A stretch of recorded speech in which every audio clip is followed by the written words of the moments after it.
Hi JEE aspirants, this is one of the most creative thing जो मैं आज तुम्हारे सामने लेके आ रहा हूँ। बेसिकली मैंने एक यूनिक स्ट्रक्चर बनाया है पूरी फिजिक्स का, एंड विद दैट स्ट्रक्चर तीन मेजर इश्यूज जो होते हैं जो हम इन जनरल फेस करते हैं इन जेई प्रिपरेशन बहुत इफेक्टिवली रिजॉल्व हो जाएंगे। चलो फिर सस्पेंस को रिवील करते हैं और आप एक्चुअली देखते हैं कि स्ट्रक्चर है क्या। वायर फ्रेम है पूरी क्लास 11th और 12th फिजिक्स का, जिसमें हर एक चैप्टर किसी और चैप्टर से किसी न किसी वायर के थ्रू कनेक्टेड है। और हर एक वायर ये डिनोट करता है कि किसी ना किसी चैप्टर को पढ़ने से पहले जिस वायर के थ्रू वो कनेक्टेड है वो सीरीज ऑफ चैप्टर अच्छे तरीके से आने चाहिए। बेसिकली एक बेटर अंडरस्टैंडिंग के लिए किसी न किसी चैप्टर की उससे जो अटैच्ड वायर है उसमें जो चैप्टर्स हैं उसकी अंडरस्टैंडिंग बहुत अच्छी होनी चाहिए।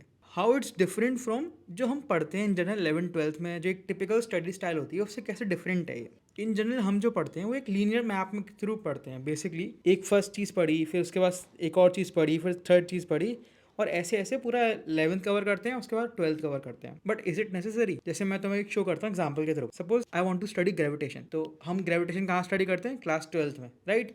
उससे पहले अपने को बहुत सारे चैप्टर पढ़ने पड़ते हैं, लाइक फ्लूइड मैकेनिक्स हो गया, सरफेस टेंशन हो गया, एसएचएम हो गया, वेव्स हो गया, इवन कैलोमेट्री हो गया, थर्मोडायनेमिक्स हो गया, सब 11th के चैप्टर्स हैं। बट क्या ये एक्चुअली इंपॉर्टेंट है ग्रेविटेशन को पढ़ने के लिए? Not necessary true. Because gravitation में जो कॉन्सेप्ट लग रहे हैं वो डायरेक्ट कोरिलेटेड होते हैं वर्क पावर एनर्जी और सर्कुलर मोशन से कॉन्सेप्ट से। और वर्क पावर एनर्जी और सर्कुलर मोशन किससे कनेक्टेड होते हैं? Newton's law of motion slash friction. Basically सबसे इंपॉर्टेंट चैप्टर जो है या जो बेस है पूरी फिजिक्स का, दैट इज काइनेमैटिक्स। तुम देख पा रहे हो कि वायर मैप में कि काइनेमैटिक्स और न्यूटन्स लॉ हर वायर से अटैच्ड है। बेसिकली ये दोनों चैप्टर तो हमें आने ही चाहिए अच्छे तरीके से अगर हमें कुछ भी पढ़ना है फिजिक्स में। तो ग्रेविटेशन पढ़ने के लिए इट इज नॉट नेसेसरी कि मेरे को एसएचएम पढ़ना हो, फ्लूइड मैकेनिक्स पढ़ना हो, सरफेस टेंशन पढ़ना हो। मैं बस Newton's law of motion, work power energy और फिर डायरेक्ट ग्रेविटेशन पढ़ सकता हूँ। इन अ सिमिलर वे मेरे को अगर वेव ऑप्टिक्स पढ़ना है तो वेव ऑप्टिक्स एक्चुअली किससे बना है? वेव से और ऑप्टिक्स से। सो फॉर ऑप्टिक्स पार्ट मुझे ज्योमेट्रिकल ऑप्टिक्स बहुत अच्छे से आना चाहिए, एंड फॉर ज्योमेट्रिकल ऑप्टिक्स मुझे कुछ भी पढ़ने की जरूरत नहीं है, मेरे को सिर्फ काइनेमैटिक्स की थ्योरी बहुत अच्छे से आनी चाहिए। तो ये उससे अटैच्ड है। सिमिलरली वेव ऑप्टिक्स में कुछ इंपॉर्टेंट चीज़ें होती हैं जो मॉडर्न फिजिक्स से रिलेटेड होती हैं, तो मुझे थोड़ी सी नॉलेज मॉडर्न फिजिक्स की भी होनी चाहिए। And most important, wave optics पढ़ने के लिए मुझे वेव्स की नॉलेज बहुत अच्छे से होनी चाहिए, और वेव्स की जो अंडरस्टैंडिंग है वो मुझे एसएचएम से बहुत बेटर वे में समझ में आती है। तो मुझे एसएचएम भी पढ़ना होना चाहिए। और लाइक एसएचएम अगेन घुमा फिराकर सारी चीज़ें कहाँ आती है? काइनेमेटिक्स और एनएलएम तो अच्छे से आना ही चाहिए। तो तुम देख रहे हो वेव ऑप्टिक्स पढ़ने के लिए तो मैं ऐसा नहीं है कि पूरी 11th पढ़ो फिर 12th पढ़ो और फिर एंड में वेव ऑप्टिक्स पढ़ रहे हो। बहुत सिंपल लाइन बनी यहाँ से। Basically kinematics, NLM, SHM, waves, geometrical optics, wave optics. Similarly ऐसे बहुत अलग अलग हम चैप्टर्स को ब्रेक कर सकते हैं और देख सकते हैं कि क्या लीनियर ग्राफ बनना चाहिए मुझे उस करस्पॉन्डिंग चैप्टर पढ़ने के लिए। जैसे सरफेस टेंशन हो गया, उसके लिए सिर्फ फ्लूइड मैकेनिक्स अगर अच्छे से आती है तो तुम पढ़ सकते हो। तो कैसे हमने एक लीनियर फंक्शन को, या जो लीनियर तरीका होता है पढ़ने का 11th-12th को, हमने बहुत मल्टी लीनियर मैथ्स में ब्रेक कर दिया। मतलब ब्रांचेस खोल दिए हैं। It's not a single line now, अलग अलग ब्रांचेस हैं, अलग अलग वायर फ्रेम बन गए हैं।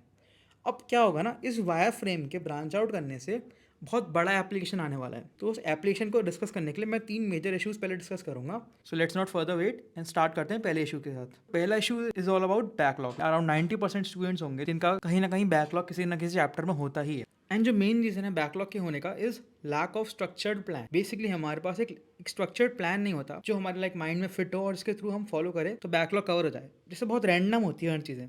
सपोज तुम क्लास 12th के स्टूडेंट हो और तुम अभी मैग्नेटिज्म चैप्टर को करेंटली पढ़ रहे हो, एंड 11th का तुम्हारा कुछ बैकलॉग है, सपोज वेव्स का और एसएचएम का। अब डेफिनेटली अगर एसएचएम का बैकलॉग है तो वेव्स का तो होगा ही, क्योंकि समझ में नहीं आते उसके बाद चीज़ें। ऑलराइट, और एक बैकलॉग और है जो है वर्क पावर एनर्जी का। तो अब हमारे दिमाग में बहुत कन्फ्यूजन रहता है कि हम यार एसएचएम पढ़ें, वर्क पावर एनर्जी पढ़ें, वेव्स पढ़ें, कैसे लाइक स्ट्रक्चर्ड कैसे करें। मतलब मुझे 12th की चीज़ें कवर करनी है, कोचिंग के साथ साइमल्टेनियसली पढ़ाई करनी है, और 11th का बैकलॉग भी बहुत सारा है, तो कैसे मैं उसको कवर कर सकता हूँ। अब यहाँ पर लैक ऑफ स्ट्रक्चर तो मैं फील हो रहा हूँ यार, नहीं कि मुझे एक सिस्टमेटिक अप्रोच नहीं मिल रही है। तो अब देखते हैं इस वायर फ्रेम के थ्रू कैसे तुम्हें एक सिस्टमेटिक अप्रोच मिल सकती है। ठीक है, तो बिकॉज तुम अभी मैग्नेटिज्म पढ़ रहे हो तो तुम्हारा करेंटली अभी इलेक्ट्रोस्टैट्स कंप्लीट हुआ होगा, एंड डेफिनेटली लाइक तुम्हारा इलेक्ट्रोस्टैट्स अगर कंप्लीट हुआ है और अगर तुम उसको थोड़ा सा टाइम निकालते हो रिवाइज करने के लिए, तो उस कैटेगरी में तुम rather देन डूइंग इलेक्ट्रोस्टैट्स का रिवीजन तुम अपना वर्क पावर एनर्जी का बैकलॉग क्लियर करो। तो इससे क्या हो रहा है, तुम अपने वर्क पावर एनर्जी तो पढ़ ही रहे हो, तुम्हारा बैकलॉग तो क्लियर हुआ ही, बट साइमल्टेनियसली तुम्हारा जो तुमने चैप्टर जस्ट अभी पढ़ा था इलेक्ट्रोस्टैट्स, उसके कॉन्सेप्ट भी इन डेप्थ क्लियर होने स्टार्ट हो गए। तो इससे क्या दो चीज़ें हुई, एक तो बैकलॉग थोड़ा सा कवर होना स्टार्ट हो गया है, एक जो रिसेंटली चैप्टर पढ़ा है क्योंकि तुम्हारा फ्रेश है वो, तो सॉर्ट ऑफ वो भी सॉर्ट ऑफ रिवाइज होता रह रहा है। So it's like a smart way of covering backlog as well as building my concept to advanced level. Second बारी आती है वेव्स और एसएसएम का बैकलॉग क्लियर कैसे करें।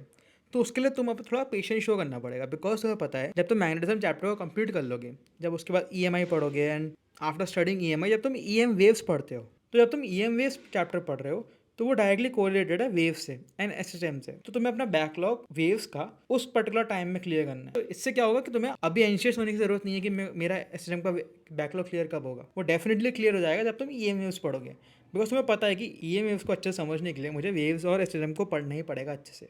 तो अपना बैकलॉग वहाँ क्लियर करोगे। तो can you feel the change here. Basically तुमने क्या कर दिया है, कुछ चैप्टर्स को डेलीगेट कर दिया कि उस टाइम पे बैकलॉग क्लियर करेंगे, एंड कुछ चैप्टर्स जो अभी नेसेसरी लाइक बहुत ज़्यादा नेसेसरी हैं उनको अभी बैकलॉग क्लियर किया। तो एक मेरे पास हर एक मैंने चैप्टर्स को डिस्ट्रीब्यूट कर दिया है, प्रायोरिटाइज कर दिया है बेसिकली, और उन प्रायोरिटीज़ के बेसिस पे मैं स्ट्रक्चर बना रहा हूँ कैसे मेरे को कौन सा चैप्टर कब चूज़ करना है और कब उसका बैकलॉग क्लियर करना है। Now let's come to second issue. Second issue is more about कैसे अपने मॉक स्कोर्स को इंक्रीज कर सकते हैं। बेसिकली क्या ये स्ट्रक्चर्ड वे मेरे मॉक स्कोर्स को इंक्रीज करने के लिए हेल्प कर सकता है? इसका आंसर है डेफिनेटली यस। ये जो स्ट्रक्चर है ना, ये तुम्हारा सटल तरीके से मॉक स्कोर्स को इंक्रीज करने में हेल्प करेगा। सपोज तुम्हारा कोचिंग में टेस्ट है रोटेशन चैप्टर का, ग्रेविटेशन चैप्टर का एंड कैपेसिटेंस चैप्टर का। तो ये तीन चैप्टर्स तुम्हारे करस्पॉन्डिंग मेंस लेवल हो गया, एडवांस लेवल टेस्ट है उसमें आ रहे हैं। तो हमारी इन जनरल टेंडेंसी क्या होती है, ठीक है मेरा परसों टेस्ट है तो इन तीन चैप्टर की शीट लगाना स्टार्ट कर देता हूँ, नोट्स रिवाइज करना स्टार्ट कर देता हूँ और अच्छा स्कोर करूंगा। So this is not a wrong path, but क्या हम इससे ज़्यादा इफेक्टिव पाथ बना सकते हैं? एंड तुम्हें फील आना स्टार्ट हो गया होगा कि एक्चुअली बना सकते हैं। और कैसे बना सकते हैं ये देखो। तो पहले रोटेशन से स्टार्ट करते हैं कि सपोज रोटेशन टेस्ट में आ रहा है तो उसके लिए क्या करेंगे, हम रोटेशन के मॉड्यूल्स तो करेंगे ही, बट रिवीजन एक ऐसी चीज़ है जो हमेशा हमारी प्रिपरेशन में ऑल टाइम ऑन रहनी चाहिए। तो तुम क्या करोगे, बिकॉज मेरा टेस्ट रिसेंटली रोटेशन चैप्टर का है, तुम रोटेशन के वायर को फॉलो करोगे। तो रोटेशन के वायर से पहले क्या आता है हमारा सेंटर ऑफ मास, तो तुम थोड़ा सेंटर ऑफ मास रिवाइज करोगे। उसके बाद तुम थोड़ा वर्क पॉइंट एनर्जी रिवाइज करोगे, और डेफिनेटली एनएलएम तो काइनेमेटिक्स तो इन जनरल रिवीजन रहते ही है। ऑल्सो सर्कुलर मोशन का बहुत अच्छा रिवीजन होना चाहिए, बिकॉज सर्कुलर मोशन और रोटेशन चैप्टर बहुत क्लोजली कोरिलेटेड होते हैं। Basically circular motion is a kinematics for rotation chapter. तो तुम्हें समझ में आया, रोटेशन चैप्टर को प्रिपेयर करने के लिए तुम्हें क्या करना है, सेंटर ऑफ मास का रिवीजन करना है और सर्कुलर मोशन का रिवीजन करना है और वर्क पॉइंट एनर्जी का रिवीजन करना है। अब एक अच्छी चीज हो रही है कि सपोज ग्रेविटेशन भी तुम्हारे टेस्ट में है, तो बिकॉज तुमने वर्क पॉइंट एनर्जी का रिवीजन कर लिया, तो एक तरीके से जो हमने वायर बनाया हुआ है ग्रेविटेशन भी वर्क पॉइंट एनर्जी से लिंक्ड है, इफेक्टिवली तैयार हो गया। और जो थर्ड चैप्टर था कैपेसिटेंस, उसके लिए क्या वायर फ्रेम से अटैच्ड है, इलेक्ट्रोस्टैट्स। तो अगर तुम्हें कैपेसिटेंस जो टेस्ट में आ रहा है उसकी प्रिपरेशन करनी है तो तुम्हें इलेक्ट्रोस्टैट्स का रिवीजन करना है प्रॉपर। तुम्हें लग रहा होगा यार ये तो ज़्यादा हो गया, ज़्यादा पढ़ाई करनी पड़ रही है मुझे। तो एक्चुअली इसको ऐसे देखो कि because revision is a part of JEE preparation, हम हमेशा रिवीजन करते ही रहते हैं। अब हम क्या कर रहे हैं, हम स्मार्ट रिवीजन कर रहे हैं, जिसके थ्रू हम रिवीजन तो कर ही रहे हैं बट हम मॉक स्कोर्स को भी इंक्रीज कर रहे हैं। बेसिकली जो चैप्टर्स जस्ट मॉक स्कोर में आने वाले हैं उनके जो वायर अटैच्ड रिवीजन अगर हम करते हैं तो एक स्मार्ट वे हो गया। सिमिलरली तुम ये जो वायर फ्रेम है ना, ये मैथ्स में भी कर सकते हो फॉलो, केमिस्ट्री में भी कर सकते हो, और इसके थ्रू तुम अगेन अपने टेस्ट की जो एनालिसिस है ना, बेसिकली तुम्हें टेस्ट में क्या प्रिपेयर करना है, जो लिस्ट ऑफ कॉन्सेप्ट्स हैं उनको बहुत स्मार्टली प्रिपेयर कर सकते हो। विद इन 3 या 4 टेस्ट तुम देखोगे कि तुम्हारा मॉक स्कोर्स इफेक्टिवली काफ़ी इंक्रीज होना स्टार्ट हो जाएगा। Now let's come to the final issue, how to study physics. अब यूजिंग दिस स्ट्रक्चर तुम कैसे इफेक्टिवली पढ़ सकते हो फिजिक्स को। तो तुम्हें क्या करना है ना, जैसे तुम आज बैठे हो और तुम्हारे सामने तुमने काफ़ी चीज़ें पढ़ ली हैं, कुछ पीछे पीछे की चीज़ें हैं तो तुम्हें रिवाइज करनी है, ऐसे बहुत सारी चीज़ें हैं। इस पूरे वायर फ्रेम में कोई भी वायर चूज़ करो और उस वायर से जितने भी चैप्टर्स लिंक्ड हैं उन सबको पिक करो और उनको पढ़ना स्टार्ट कर दो। जैसे एक एग्जांपल देते हैं कि मैं अब ले रहा हूँ करंट इलेक्ट्रिसिटी वाला वायर, तो इस करंट इलेक्ट्रिसिटी से मेरा इलेक्ट्रोस्टैट्स अटैच्ड है, इलेक्ट्रोस्टैट्स मेरा वर्क पॉइंट एनर्जी से अटैच्ड है, और वो फाइनली फिर न्यूटन लॉ ऑफ मोशन से काइनेमेटिक्स से अटैच्ड है। तो एक तो ये चैप्टर्स हो गए। एक करंट इलेक्ट्रिसिटी से हीट ट्रांसफर भी अटैच्ड है, बिकॉज दोनों चैप्टर्स में सेम कॉन्सेप्ट यूज होता है। जैसे तुमने हीट ट्रांसफर पढ़ा उससे फिर थर्मोडायनेमिक्स अटैच्ड है, उससे कैलोरीमेट्री अटैच्ड है, और थर्मोडायनेमिक्स और मॉडर्न फिजिक्स और न्यूक्लियर फिजिक्स अटैच्ड है। कि तुमने क्या किया है ना, जो लिंकिंग है बेसिकली चैप्टर्स के जो कॉन्सेप्ट हैं जो एक दूसरे में लिंक्ड हैं, तुमने उन लिंकिंग को पढ़ना स्टार्ट कर दिया। मतलब कैसे थर्मोडायनेमिक्स और थर्मल एक्सपेंशन लिंक्ड है, तुमने वो चीज़ समझना स्टार्ट कर दिया। अब इससे क्या होगा ना, माइंड जो है बहुत ईजिली कोरिलेशंस कैच करना स्टार्ट कर देगा। जैसे तुमने इलेक्ट्रोस्टैट्स पढ़ा और तुमने तुरंत करंट इलेक्ट्रिसिटी रिवाइज किया, ठीक है।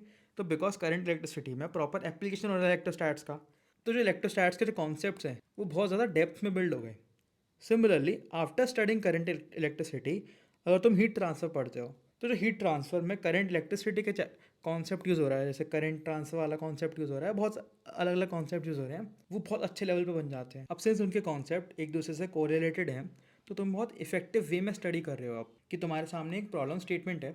अब उस प्रॉब्लम स्टेटमेंट में जो थ्योरी लग रही है, जो अलग अलग कॉन्सेप्ट लग रहे हैं, उन सारे कॉन्सेप्ट को तुमने स्टडी कर लिया एक तरीके से। अब तुम क्या कर रहे हो, कॉन्सेप्ट को अप्लाई कर रहे हो कॉन्सेप्ट सीखने के लिए, तो बहुत प्यारे तरीके से तुम चीज़ें सीखोगे। This is very unique style of studying physics. Alright, I hope कि तुम अब इस वायर फ्रेम को यूज़ करो रिविजन करने में, बैकलॉग क्लियर करने में, टेस्ट प्रिपरेशन करने में, और एज अ होल एक अच्छे वे में फिजिक्स पढ़ने में।